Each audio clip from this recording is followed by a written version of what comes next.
नमस्कार दोस्तों, आपका स्वागत है मैथ 2 के इस नए वीडियो में। इसमें हम लेटेस्ट पीवाईक्यू को सॉल्व करेंगे, previous year question for math 2। Math 2 के लिए सॉल्व करेंगे और ये आप देख सकते हैं, ये क्वेश्चन सेट जो है ये 16 जुलाई का है, जो कि लेटेस्ट है और QPF2 इसका मॉडल नंबर है। इसमें हम मैथ 2 के क्वेश्चन को सॉल्व करेंगे। ओके, तो मैथ 2 जो है 112 नंबर पेज पे है, तो हम चलते हैं 112 नंबर पेज पे। ये रहा मैथ 2। इसमें क्या है, इंस्ट्रक्शंस पढ़ लीजिए। Online mandatory, number of questions 10 है, 10 क्वेश्चन है। ओके, एंड 25 मार्क्स का क्वेश्चन है। 10 क्वेश्चन है, इसके लिए आपको 1 घंटा मिलेगा। देखते हैं हम कितने टाइम में कर पाते हैं। तो बिना कोई समय गवाए चलिए शुरू करते हैं।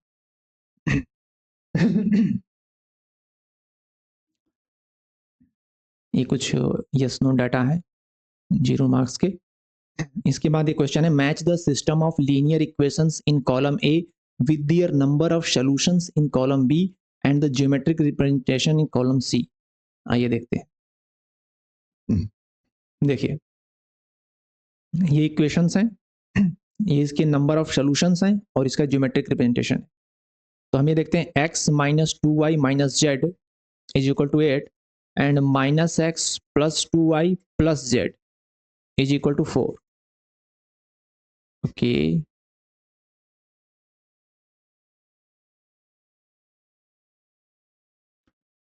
x माइनस 2y ये है, x minus 2y and minus z is equal to 8 है।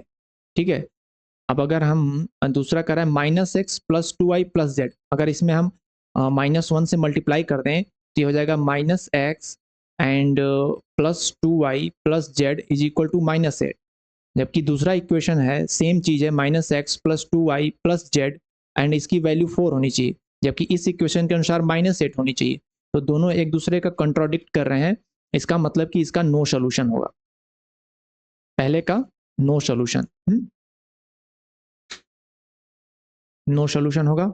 एंड नो सोल्यूशन का ग्राफ अगर हम देखें तो क्रॉस नहीं करे एक दूसरे को जो होंगे, तो ये वाला नो सोल्यूशन का होगा, यानी कि हमारा पहले का आ गया a and 2।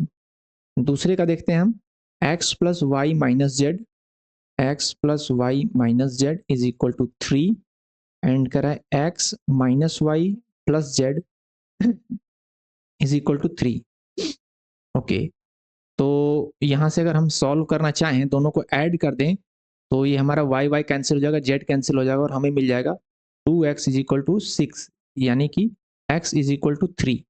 x is equal to हमें 3 मिल गया, तो हमें देख रहे हैं कि x plus y minus z and x minus y plus z is equal to 3 है।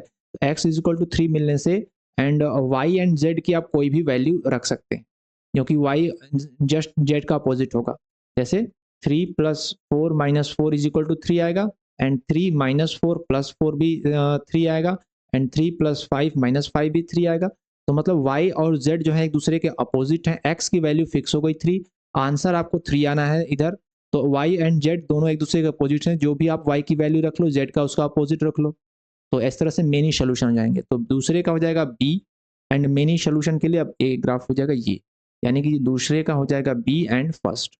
ये ऑप्शंस होंगे A1 A2 and 2B1, this one. Okay, next question देखते हैं दोस्तों। नेक्स्ट क्वेश्चन कह रहा है कि which of the following matrices satisfy a to the power k is equal to 0 for some natural number k। ओके, कहने का मतलब कि अगर हम मैट्रिक्स का सेम मल्टीप्लिकेशन करें 2-3 बार कुछ, तो वो 0 हो जाए, तो ऐसा कौन सा मैट्रिक्स है? तो ऐसा जो मैट्रिक्स होगा उसका डिटर्मिनेंट 0 होगा दोस्तों। अगर कोई मैट्रिक्स को उसी से मल्टीप्लाई करके 0 हम ला दे रहे हैं, इसका मतलब कि उसका डिटर्मिनेंट 0 होगा। ये डिटर्मिनेंट की प्रॉपर्टीज है। तो आइए देखते हैं किसने डिटर्मिनेंट 0 हो सकता है। पहला इक्वेशन जो दिया है, मैट्रिक्स दिया है 4 माइनस 4 4 माइनस 4 0 0 0 0 4। तो हम ऐसा करें कि R1 माइनस R2 कर देते हैं। R1 माइनस R2 कर देंगे तो ये हो जाएगा 0, -4 में से -4 0 एंड रेस्ट 0। तो यहाँ पर जो हम R1 माइनस R2 करेंगे तो हमारा पहला रो 0 मिल जाएगा, और जैसे ही एक रो पूरा 0 मिलता है, दैट डिटर्मिनेंट जो होगा वो 0 हो जाएगा। तो ये सही हो गया। दूसरे एग्जाम्पल में हम देखते हैं मैट्रिक्स में कि ये नीचे वाला रो पूरा 0 है, इसका डिटर्मिनेंट भी हमारा पूरा 0 हो गया, तो ये भी सही है। थर्ड हम देखते हैं क्या है। थर्ड देखिए डायगोनल मैट्रिक्स जैसा दिख रहा है बट है नहीं। डायगोनल मैट्रिक्स में डायगोनल एलिमेंट होते हैं, बाकी 0 होता है। इसमें बाकी एलिमेंट है, डायगोनल 0 है, तो इसका डिटर्मिनेंट डायगोनल का मल्टीप्लिकेशन होगा, ऐसा मत समझना। इसका डिटर्मिनेंट को आपको कैलकुलेट करना पड़ेगा, या आप अगर इसमें से रो एलिमेंट्री रो ऑपरेशन लगाएं भी तो ये 0 नहीं होगा, आप लगा के देख लेना, तो इसलिए ये सही नहीं है।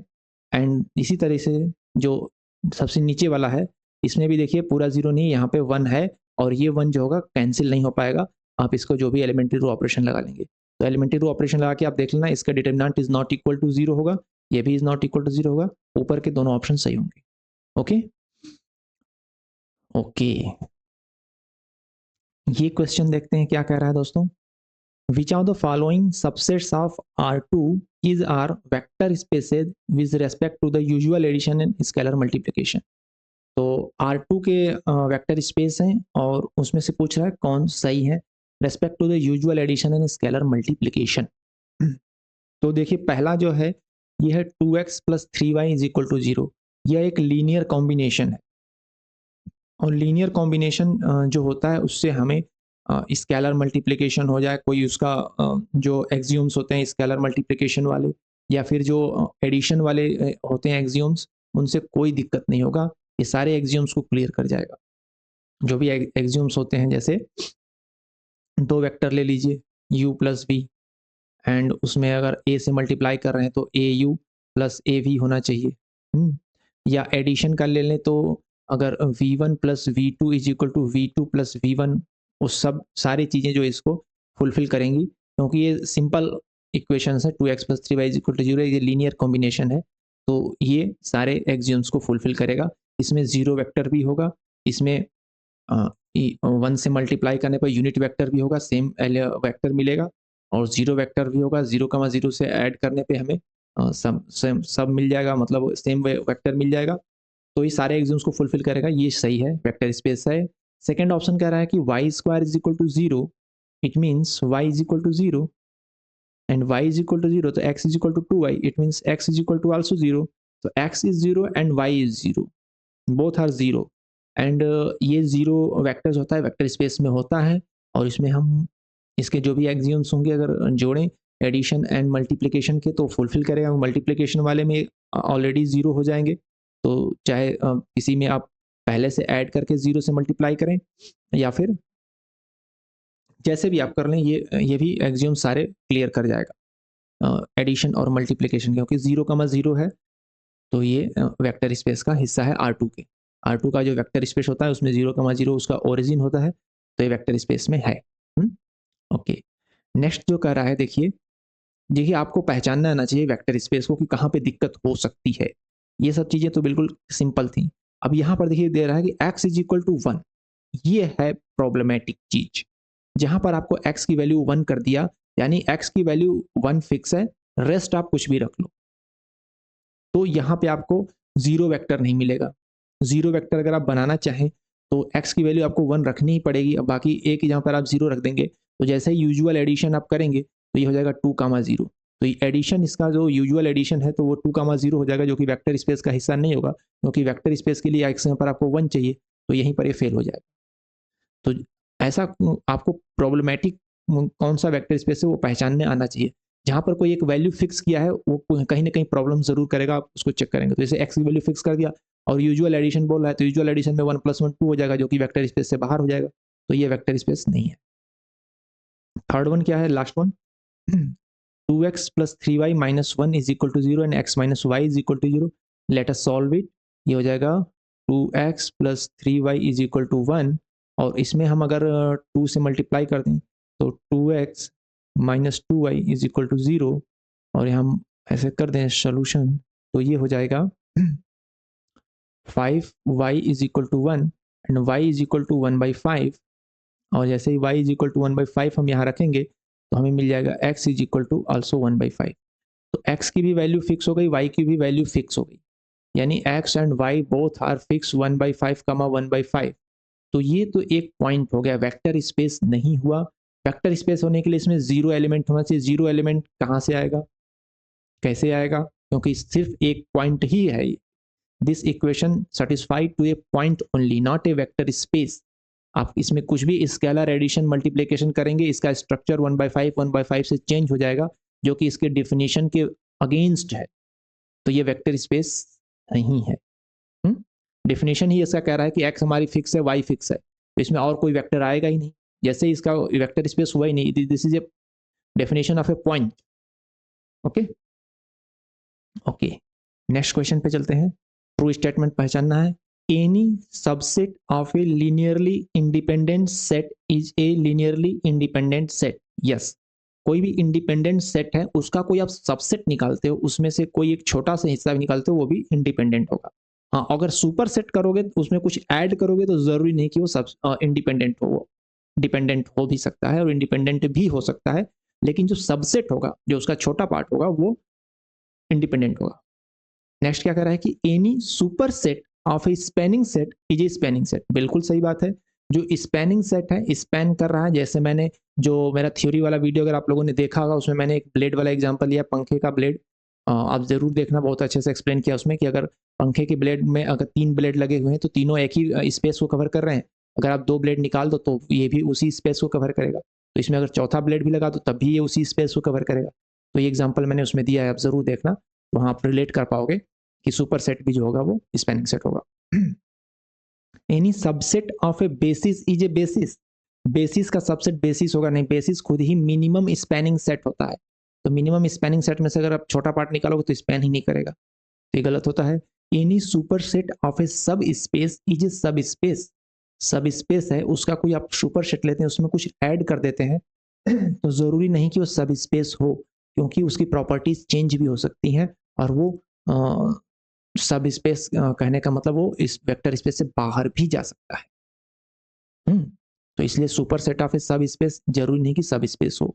जैसे आपने उसमें कोई दूसरा एक वेक्टर ऐड कर दिया, कोई अलग सा वेक्टर ऐड कर दिया जो उस वेक्टर स्पेस का हिस्सा ही नहीं है, तो ये वेक्टर स्पेस का सब स्पेस नहीं कहा जाएगा, फिर वो अलग हो जाएगा।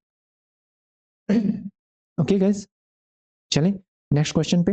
टाइम नोट करना कितने देर में हम कर पाते हैं। नेक्स्ट क्वेश्चन कह रहा है consider the set W A is belongs to M matrix, some n number of matrix where determinant of A transpose is equal to 0. Determinant of A transpose is equal to 0 कहने का मतलब कि A का भी determinant 0 है, क्योंकि हम determinant निकालते हैं तो रो वाइज या कॉलम वाइज कुछ भी निकालते हैं, ट्रांसपोज वही होता है जो रो को कॉलम में शिफ्ट कर देता है। तो ट्रांसपोज का डिटर्मिनेंट और मैट्रिक्स का डिटर्मिनेंट दोनों सेम ही होता है। With the usual addition and scalar multiplication which of the following is true. कहा कि W इज a closed under addition. Closed under addition का मतलब ये हुआ कि इसमें अगर हम कोई दूसरा मैट्रिक्स भी सेम टाइप का ऐड कर दें तो उसका भी डिटर्मिनेंट 0 होगा, मतलब इस प्रॉपर्टीज के फुलफिल करेगा जो वेक्टर स्पेस को डिफाइन कर रहा है। ऐसा जरूरी तो नहीं है। जैसे ये है, सपोज दैट हम 2x2 का मैट्रिक्स लेते हैं, ये है 1 1 0 0, ठीक है, इसका डिटर्मिनेंट 0 है। दूसरा हमने मैट्रिक्स ले लिया 0 0 1 1, इसका भी डिटर्मिनेंट 0 है, दोनों को हमने ऐड कर दिया। चलो ठीक है, आपके तसल्ली के लिए मैं यहाँ पर 2 2 रख लेता हूँ, वरना गड़बड़ हो जाएगा। तो ये हो गया 1 1 एंड 2 2, अभी भी 0 हो रहा है डिटर्मिनेंट। ओके, तो कुछ ऐसा करते हैं, कुछ तो ऐसा करते हैं कि हम इसको ऐसे कर लेते हैं। चलो इसको हम ये कर लिए 1 2 0 0, ठीक है, और ये हो गया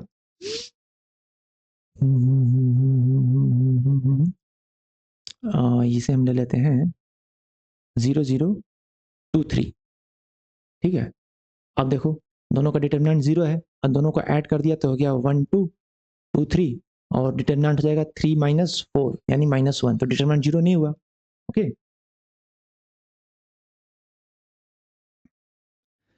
तो यहाँ पे जो है डिटरमिनेंट 0 नहीं हो रहा है, तो इसलिए क्लोज्ड अंडर एडिशन नहीं होगा।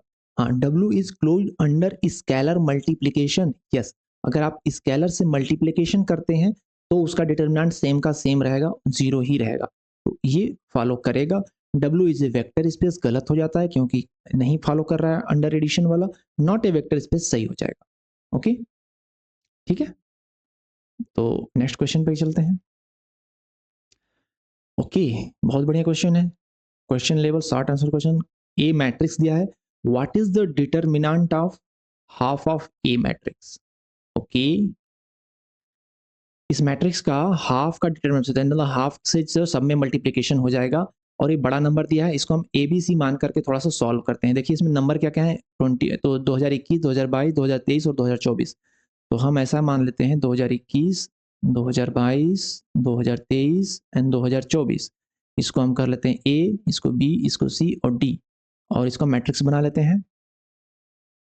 तो मैट्रिक्स है बी 22 यानी कि B B B and C A B, और है D B and B. Okay अब हम इस पे एलिमेंट्री रो ऑपरेशन लगाते हैं और इसका डिटरमिनेंट निकालते हैं। तो ये B है, ये C है, D है, B है, A है, B है। चलो तो हम इसमें इसको माइनस कर देते हैं, R3 minus R2, R3 minus R2, ठीक है, R3 माइनस R2 कर दिया तो क्या हो गया, ये हो गया 0, ये हो गया B माइनस A, ओके, और ये हो गया 0। ओके ओके तो अब हम इसका डिटरमिनेंट कैलकुलेट कर लेते हैं, 2 0 मिल गए और एक ये मिल गया, तो इसका साइन क्या होगा, ये होगा साइन माइनस का साइन होगा, ये plus minus plus minus plus minus, तो माइनस का साइन होगा, ये हो जाएगा negative B minus A into, and ये तो zero zero out cancel out हो जाएंगे, और इसमें जो बचेगा वो हो जाएगा B square minus B D, B square minus B D. Okay तो निगेटिव को हम अंदर ले लेते हैं, ये हो जाएगा ए माइनस बी, और b इसमें से कॉमन ले लेते हैं तो ये हो जाएगा b माइनस डी। तो अब हमारा कुछ कुछ ईजी सा हो गया है, b into A minus B into B minus D. तो अब हम इसकी वैल्यूज रख लेंगे, a माइनस बी हमारा कितना होगा, 2021 है 2022 है, तो एक का अंतर है, तो a माइनस बी हमारा हो जाएगा -1, और b हमारा है 2022, और b माइनस डी है हमारा, b माइनस डी हमारा 2 का अंतर 22 है, वो 24 है, तो ये हो जाएगा -2। तो ये हो जाएगा हमारा माइनस माइनस कैंसिल हो जाएगा, और 4044, तो 4044 हमारा हो जाएगा ए डिटर्मिनेंट ऑफ ए। हमें निकालना था हाफ ऑफ डिटर्मिनेंट ऑफ ए, तो हाफ से अगर मल्टीप्लिकेशन होगा सारे मैट्रिक्स में, तो 3 रो हैं, तो डिटर्मिनेंट में 1/2 की पावर 3 से मल्टीप्लिकेशन हो जाएगा। It means half of determine half of no no sorry half of नहीं, determinant of half of matrix A is equal to 1/8, 2 2 जा 4 2 जा 8 into determinant of A. It means ये है 4044, तो यहाँ पर कैंसिल आउट कर दो, 2 4 जा 2 2 जा 2022, 4 से इसको कैंसिल करते हैं तो 4 पंचे 20, एंड 0 4 पंचे 20 सुनना, फिर 505.5। ओके तो ये आएगा, गॉट इट। एक बेटे 2 से मैट्रिक्स में मल्टीप्लिकेशन है, तो उसके डिटर्मिनेंट में हो जाएगा 1/2 की पावर 3, 3 रोज हैं, तो 1/8 से मल्टीप्लिकेशन करेंगे, 505.5। आगे चलें ओके नेक्स्ट क्वेश्चन कह रहा है, consider the system of linear equations represented in the matrix AX is equal to B form में, फेयर मैट्रिक्स ए ये है, इसमें एक अननोन है अल्फा, और ये मैट्रिक्स बी है, इसमें अननोन है beta. What is the value of alpha plus beta if the above system has infinitely many solutions. Okay तो मेनी सॉल्यूशन केस में क्या होता है दोस्तों, कि अगर यूनिक सॉल्यूशन है, यूनिक सॉल्यूशन तब होता है जब हमारा डिटर्मिनेंट फिक्स हो, और मेनी सॉल्यूशन या नो सॉल्यूशन ऐसे केस में होता है जब डिटर्मिनेंट 0 हो। तो हमें डिटर्मिनेंट 0 करके पहले अल्फा की वैल्यू निकाल लेते हैं। चलो तो ये है 1 1 3 1 2 4 1 3 अल्फा 1 3 अल्फा। तो कैलकुलेट करते हैं, इसमें से ऐसा करते हैं कि R2 माइनस R1 कर देते हैं, R2 माइनस R1 कर दो, तो ये हो जाएगा 0, ये हो जाएगा 1 और ये भी 4 में से 3 जाएगा 1। ओके, नेक्स्ट हम क्या करेंगे, नेक्स्ट और क्या कर सकते हैं 0 करने के लिए, चलो कैलकुलेट कर लेते हैं डिटरमिनेंट, क्या टाइम वेस्ट करना। तो यहाँ पर माइनस साइन होगा, यहाँ पे प्लस साइन होगा, यहाँ माइनस साइन होगा। तो इस रो इस कॉलम के थ्रू ही हम निकाल लेते हैं, या फिर ऐसा करते हैं इस कॉलम के थ्रू ना निकाल के ये रो के थ्रू ना निकाल के हम एक रो को पकड़ लेते हैं, कॉलम को पकड़ लेते हैं। ये प्लस है, ये माइनस, और ये प्लस होगा, ये प्लस होगा। तो इसको हम निकाल लेते हैं। तो 1 इंटू हो जाएगा 1 into alpha minus 3, alpha minus 3, फिर प्लस 1 इंटू 1 माइनस 3। ओके, तो क्या हो जाएगा ये alpha minus 3 plus 1 minus 3, sorry सही क्या हो ना, अल्फा माइनस 3, ठीक है।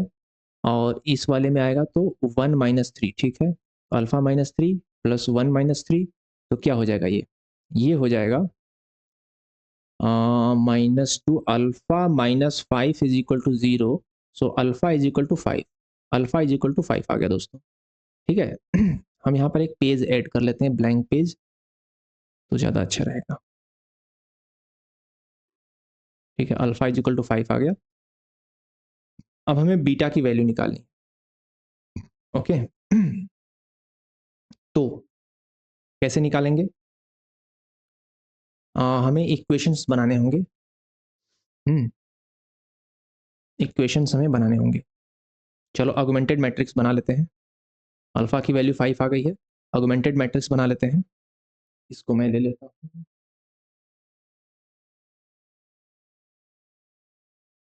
इसको मैं यहाँ ले लेता हूँ।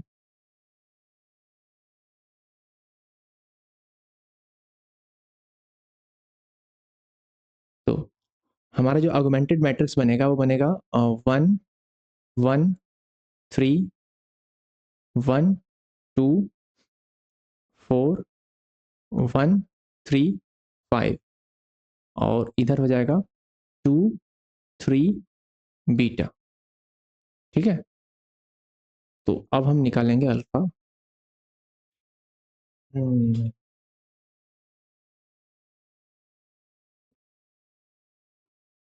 चलो, तो क्या ऑपरेशन करें इसमें हम ऑपरेशन कर देते हैं, यही वाला करते हैं, R2 minus R1, R2 minus R1 करेंगे तो क्या हो जाएगा, ये हो जाएगा 0, ये हो जाएगा 2 माइनस 1 हो जाएगा 1, एंड 4 माइनस 3 हो जाएगा 1, एंड 3 माइनस 2 भी हो जाएगा 1। ओके, ये हो गया। नेक्स्ट क्या कर सकते हैं हम,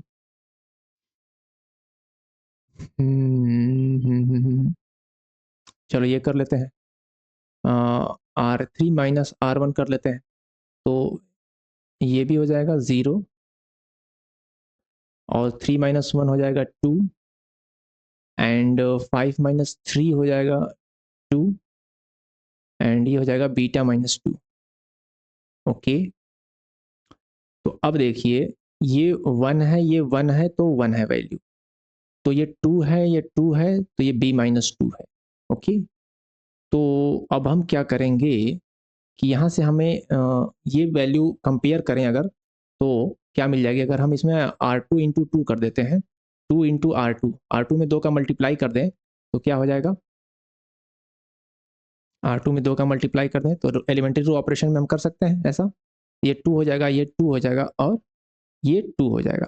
तो यहाँ से कंपेयर करो दोस्तों, ये 2 है, 2 है, ये 2 है, ये 2 है, ये 2 है, तो ये b माइनस 2 है। तो यहाँ से जो कंपेयर करने पे हमें पता है कि beta minus 2 is equal to 2, so beta is equal to 2 plus 2 is equal to 4।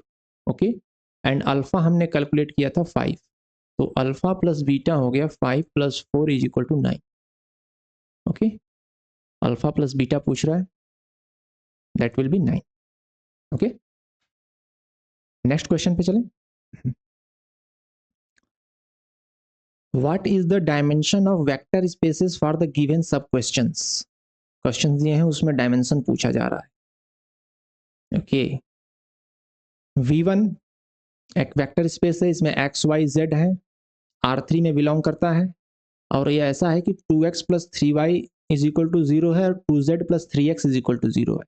बहुत अच्छा, तो देखते हैं।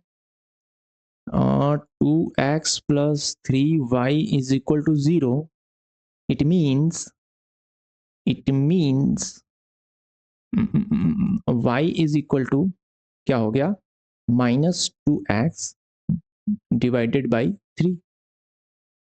Okay, and 2z plus 3x is equal to 0, it means z is equal to, यहाँ पर इसको थोड़ा मार्किंग कर लो, y की वैल्यू मिल गई है, z is equal to -3x divided by 2।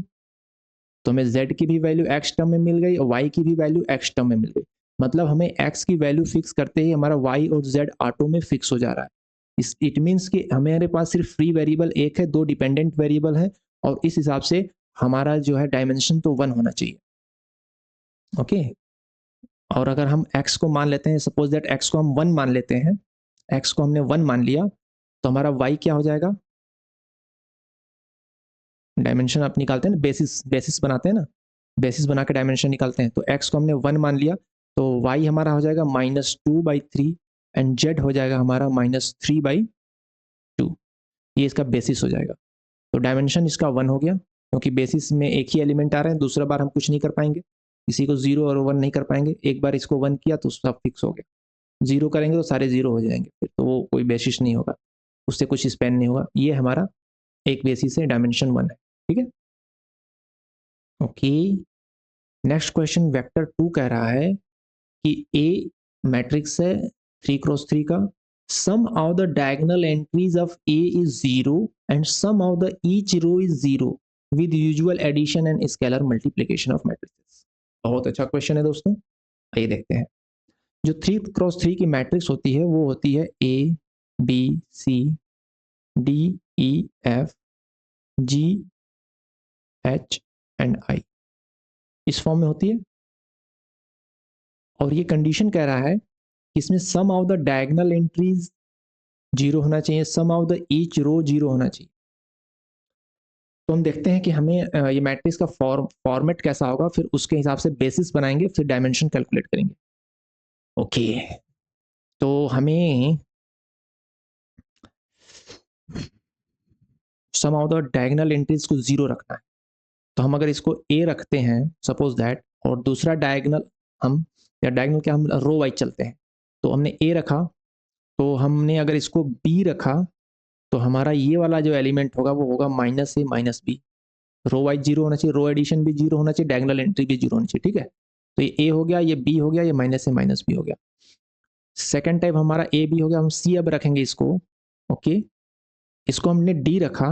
Okay, तो ये हमारा होगा -c-d। ओके, हमने इसको ई रखा, ई रख दिया, नहीं रख पाएंगे, नहीं रख पाएंगे दोस्तों, ई हम नहीं रख पाएंगे। क्यों? चलो ई रख दिया, सी डी ये हो गया, ये ए है, ये डी है, तो ये डायगोनल में यहाँ पे आएगा आपका -a-d, क्योंकि डायगोनल 0 होना चाहिए, -a और -d आएगा।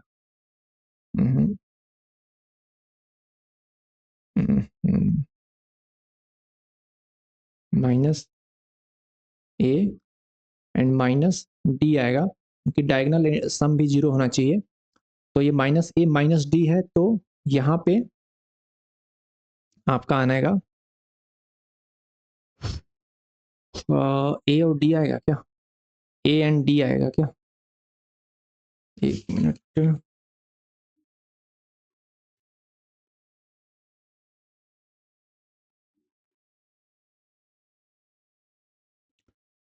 ए यहाँ भी हो सकता है, डी यहाँ भी हो सकता है, या डी और ए हो सकता है। तो इस तरीके से ये हो सकता है, एक ए बार ए यहाँ आएगा, फिर डी यहाँ आएगा, दूसरा ऑप्शन ये हो सकता है कि डी यहाँ आए और ए यहाँ आए।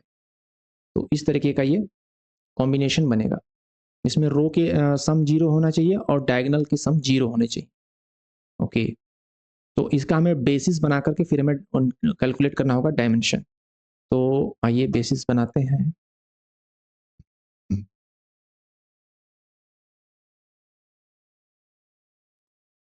तो ये हो गया, हमने यहाँ से इसको कॉपी कर लिया, हम इसको स्पेस पे ले लेते हैं। इसमें हम थोड़ा सा चेंज करना चाहेंगे, क्योंकि देखिए यहाँ पे जो है हम बाउंड नहीं होने चाहिए हमें, हम यहाँ पर फ्री रखें ताकि हमें फुल आज़ादी मिले नंबर्स लेने की। यहाँ पर हमने ए बी किया, यहाँ माइनस ए माइनस बी कर दिया, ठीक है। यहाँ सी डी किया, माइनस सी माइनस डी कर दिया। अब चूंकि डायगोनल का सम जीरो होना चाहिए, तो यहाँ पर हमें माइनस ए माइनस डी तो रखना पड़ेगा, दैट इज श्योर। बट यहाँ पर दो एलिमेंट हैं, तो हम एक एलिमेंट को अपनी मर्जी से रख सकते हैं। हमने मान लिया यहाँ पर हमने ई रख लिया, तो अब हम यहाँ के लिए बाउंड हैं, ई के लिए रख लिया, तो अब हमें यहाँ पर जो रखना पड़ेगा वो रखना होगा A plus D minus E. Okay, अब हम जाकर के फेयर फॉर्मेट बना पाए हैं। A B minus A minus B, C D minus C minus D. यहाँ पर हमने ई रखा, यहाँ पर हमारा डायगोनल का सम जीरो होना चाहिए, यानी ए और डी हमने रख लिया, तो यहाँ माइनस ए माइनस डी होना ही है। तो हमारा अब ये हमने ई रख लिया, तो हमारा जो लास्ट एलिमेंट बचा उसको हमने ए प्लस डी इसका अपोजिट और इस ई का अपोजिट माइनस ई रख लिया। अभी हमारा बराबर करके मैट्रिक्स का फॉर्मेट बन गया है। अब हम बेसिस बनाएंगे। बेसिस बनाते समय आपको पता है कैसे करते हैं, हम एक बार एक को ए वन रखते हैं, बाकी को जीरो रखते हैं, इस तरह से बेसिस बनाते हैं। तो पहला जब बेसिस हम ए के लिए बनाएंगे तो ए के लिए वन रखेंगे, बी के लिए जीरो करेंगे, तो यहाँ माइनस ए है तो यहाँ माइनस वन आ जाएगा। फिर zero zero zero and zero, यहाँ ए है तो वन हो जाएगा, यहाँ माइनस ए है तो माइनस वन। इसमें भी आप देखेंगे तो रो का सम टोटल जीरो होगा, डायगोनल का सम जीरो आएगा। तो ए का हमने कर लिया। इसी तरह बी के लिए करेंगे जब, तो जीरो करेंगे और वन करेंगे एंड माइनस वन करेंगे एंड जीरो करेंगे, जीरो करेंगे, zero then zero and B के लिए यहाँ नहीं है तो ये जीरो हो जाएगा और ये जीरो हो जाएगा। तो इस तरीके से जैसे गाइज ए के लिए एक बार करेंगे, एक बार बी के लिए करेंगे, एक बार फिर सी के लिए करेंगे, डी के लिए करेंगे, ई के लिए करेंगे। तो इस तरीके से जो भी बेसिस बनेंगे वो सब में जो है रो सम जीरो होगा, डायगोनल सम जीरो होगा, और आप देखोगे तो 5 बेसिस बनेंगे, क्योंकि हमारे पास 5 फ्री एलिमेंट होंगे ए बी सी डी ई, और बाकी को हम जीरो करते जाएंगे। तो इस तरह से जो हमारा डायमेंशन आएगा वो 5 आएगा। तो बेसिस बनाना आपको आना चाहिए। मैट्रिक्स का फॉर्मेट बनाइए सही से, बेसिस बनाइए, फिर बेसिस का जो में जो होंगे कार्डिनलिटी वही होता है डायमेंशन। तो इसका जो आंसर होगा वो 5 होगा। ओके, ये क्वेश्चन सेट मैं आपको सॉल्व वाला वीडियो के डिस्क्रिप्शन में अटैच कर दूंगा, डोंट वरी, लिंक। चलो, अब ये क्वेश्चन है, कॉम्प्रिहेंशन क्वेश्चन है। कह रहा है Shivani, Shruti and Smriti enjoyed shopping on a Sunday. Shivani bought 2 shirts, a t-shirt and 2 pants, whereas Shruti bought a t-shirt and a pant, and Smriti bought 2 shirts and a pant. They paid rupees 600, 400, 300 respectively. Suppose x1 is the price of a shirt, x2 is the price of a t-shirt, and x3 is the price of a pant. Then the above information forms a system of linear equation. If ax is equal to b is the matrix representation of the above system, whereas x, x1, x2, x3 is the vector that represent the price of this, and answer the given question. क्या है question? Choose the correct option. Option क्या होंगे? आइए हमने यहाँ पर matrix बना लेते हैं। x1 है हमारा शर्ट, ओके, तो शर्ट को हमने लिख दिया s, और ये हमारा हो गया x1। x2 है हमें price of T shirt, T shirt हमारा हो गया x2, and x3 is the price of pant, और पैंट हमारा हो गया x3, ठीक है।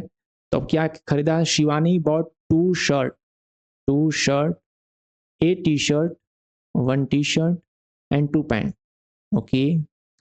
श्रुति bought a T shirt, a T shirt and a pant, okay, इसने शर्ट नहीं लिया। And Smriti bought 2 shirt and a pant, 2 shirt, 0 T shirt and a pant. तो हमारा मैट्रिक्स बन गया 2 1 2 0 1 1 2 0 1। और उन्होंने जो पैसे पे किए हैं वो पे किया है 600, 400 एंड 300, ओके। ये हमारा मैट्रिक्स बन गया 2 1 2 0 1 1 एंड 2 0 1, 2 1 2 0 1 1 एंड 2 0 1 6 4 300। ये वाला ऑप्शन सही है, ठीक है। नेक्स्ट क्या कह रहा है, how many solution does the given system X equal to B have, solution कितने होंगे, आओ यहीं पर सॉल्व कर लेते हैं सोल्यूशन को, कितने सोल्यूशन इसके होंगे। तो यहाँ पर हम इसके ऑगमेंटेड मैट्रिक्स बना लेते हैं, 2 1 2 0 1 1 2 0 1, और इधर हो जाएगा 600 400 एंड 300।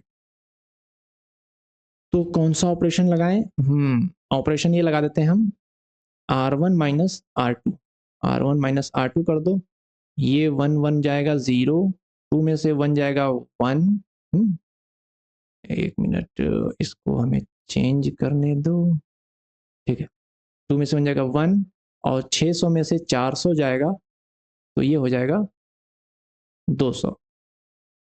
तो अब देखो भैया, ये हमारा R1 बन गया 201 विद वैल्यू 200, और R3 हमारा है 201 विद वैल्यू 300। दोनों कंट्राडिक्शन है एक दूसरे का, इसका मतलब कि इसका कोई सोल्यूशन नहीं हो, कुछ तो घपला हुआ है। 201 पे 200 है, 201 पे 300 है। तो पूछ रहा how many solution, there is no solution. How many solution, zero solution. Okay, next question क्या है दोस्तों, नेक्स्ट क्वेश्चन कर रहा है, consider the set S of a solution of the system AX is equal to 0 where A is given, A matrix हमारा जो दिया है वो है, और AX is equal to 0 मान लिया, तो clearly S is a vector space with respect to the usual addition and scalar multiplication. What is the dimension of S? S का हमें डायमेंशन निकालना है। अच्छा, तो हमारा मैट्रिक्स ये हो गया, और हमें इसका डायमेंशन निकालना है। तो हम यहाँ पर एक पेज ऐड कर लेते हैं, पेज ऐड कर लेते हैं। ओके, ये हमारा मैट्रिक्स है, हमें इसका डायमेंशन निकालना है। ये है 2 1 2 0 1 1 2 0 1 2 0 1, और बाकी इधर है 0 0 0 है। ठीक है, ax इक्वल टू 0 बोला है, तो हमें इसका डायमेंशन निकालना है। तो एलिमेंट्री रो ऑपरेशन लगाते हैं, तो ये कर देते हैं माइनस, तो माइनस कर देंगे क्या, R1 माइनस R2, तो ये जाएगा, तो ये हो जाएगा 0, और 2 माइनस 1 जाएगा तो ये हो जाएगा 1, और 0 का 0 हो जाएगा। तो ये ऊपर 201 हो गया, नीचे भी 201 हो गया। तो अब हम कर देंगे R3 माइनस R1, तो ये टोटल 0 हो जाएगा। तो टोटल ये रो पूरी 0 हो गई। ठीक है, अब हमें मिल गया जो है ये, इसको अगर हम 2 से डिवाइड कर दें तो हमारा रो रिड्यूस रो एचलन फॉर्म में हो जाएगा। ये हो जाएगा हमारा, करें या रहने दें, चलो करने देते हैं। तो यहाँ पर हम देख रहे हैं कि हमारा जो है x1 हमारा डिपेंड है x3 पे, हमारा x2 डिपेंड है x3 पे। मतलब x3 की वैल्यू अगर हम निकाल लें तो x1 भी मिल जाएगा और x2 भी मिल जाएगा। तो डायमेंशन तो 1 हो गया। इसका अगर हम बेसिस बनाएं तो बेसिस में अगर हम x3 को हम t रख लें तो हमारा x2 भी t हो जाएगा, क्योंकि 1 1 है, ये जो है ये है, और x1 हमारा इसका डबल है, यानी कि ये 2t हो जाएगा। हम्म, नहीं, ऐसा नहीं होगा, ऐसा नहीं होगा, गलत गलत गलत गलत कर रहे हैं, सरासर गलत कर रहे हैं। हम इसको वैसे लेते हैं, इसका x3 को ऐसे कर लेते हैं, x1 x2 x3, बीच में तो हमने वो हटा ही दिया ना, x वाली वैल्यू हटाई दी। हम इसको मल्टीप्लाई करेंगे तो ये होगा 2x1 plus x3 is equal to 0, और यहाँ से हमारा x1 आ जाएगा minus x3 upon 2। Same way दूसरे रो से हमें क्या मिलेगा, दूसरे रो से मिलेगा x2 plus x3, x2 plus x3 is equal to 0, so x2 is equal to minus x3।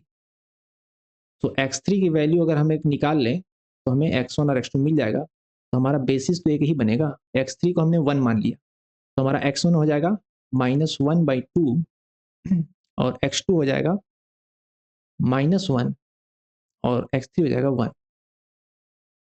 समझ गए, x3 1 हो गया, ये -1.5 हो गया, -1 हो गया। ठीक है, क्या है ये, तो बेसिस 1 हो गया तो डायमेंशन भी 1 हो जाएगा, डायमेंशन हमारा हो जाएगा 1। अब इसका हम स्केलर मल्टीप्लिकेशन करके बेसिस कोई भी ले सकते हैं, बेसिस तो कोई भी हो सकता है, इसमें हम चेंज भी कर सकते हैं, 1 के यहाँ पर टी भी रख सकते हैं, वैसा भी ऑप्शन में दिया होगा, या माइनस साइन को आप इधर से हटा के इस पे माइनस लगा दो x3 पे तो ये प्लस हो जाएंगे। तो इसमें स्केलर मल्टीपल करके आप बेसिस कोई सा भी बना सकते हो, बेसिस में कोई फिक्स नहीं होता है बेसिस, बट एक ही बेसिस होगा। तो पूछ रहा है how many what is the dimension of the S, तो डायमेंशन 1 होगा। और नेक्स्ट में क्या कह रहा है कि which of the following forms a basis of S, तो बेसिस पूछ रहा है, तो बेसिस का फॉर्मेट यही होगा, वैल्यूज में भी चेंजेस -12 1 एंड 1, -1 एंड 1।